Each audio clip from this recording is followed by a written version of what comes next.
To je Jovanović koji šutira u okvir gola i mogli bismo da okarakterišemo ovu situaciju kao prvo veće uzbuđenje u Pančevu. 34. minut je u toku. Evo lopte ka Cvetkoviću, napada Železničar, Cvetković! Kao da se i Balević već pomirio sa time da Železničar vodi. Vidjet ćemo gde je lopta prošla.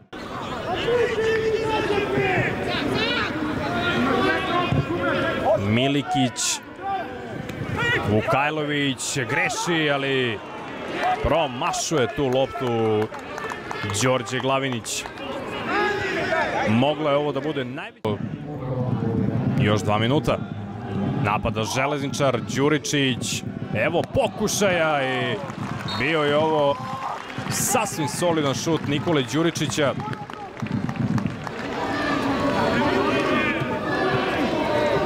Istakao se Lazar Balević.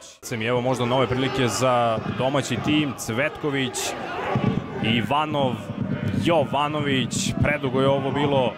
Jovanović i opet Balević.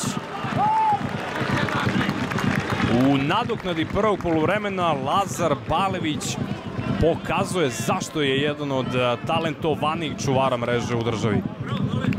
Najpre onaj šut Nikolić Taljević. Traže ofset fudbaleri Napretka. Jusif šutira. Stamenković gleda ka pomoćniku Marku Đuričiću i dosuđuje ofset.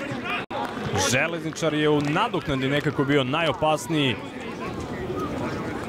Imaju razloga za zadovoljstvo jer bar nisu primili gol kada već nisu stvarali šanse. Duplo više šuteva Železničara u ovih 48-9 minuta skoro uvodnog dela. Zanimljiv protivnik kako je naveo.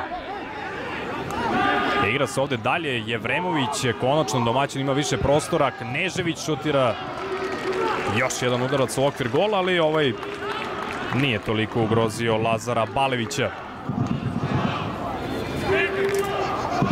Zablistao je u nadoknadi prvog poluvremena tinejdžer pred golom Kruševac.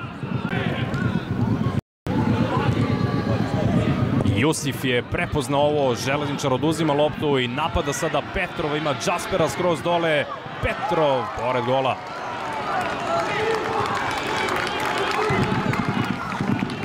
Imao je jednu veliku šansu na Čikadači Novajlija u redovima Železničara, tada nije matirao Železničara i Napretka.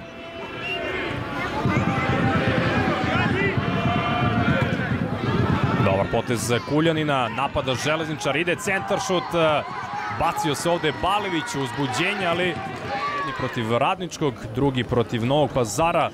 A evo kako je statistički meč izgledao. Dakle, Železničar imao više šuteva i u prvom i u drugom poluvremenu, gosti tek jedan udarac u nastavku meča. Dvocifren broj prekršaja, po jedan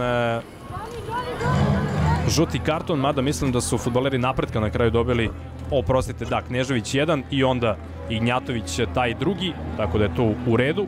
Korneri 5-3 i posle lopte koji je od početka nekako pripao Železničaru, ali iz tog poseda večeras domaćin nije uspeo mnogo toga da stvori.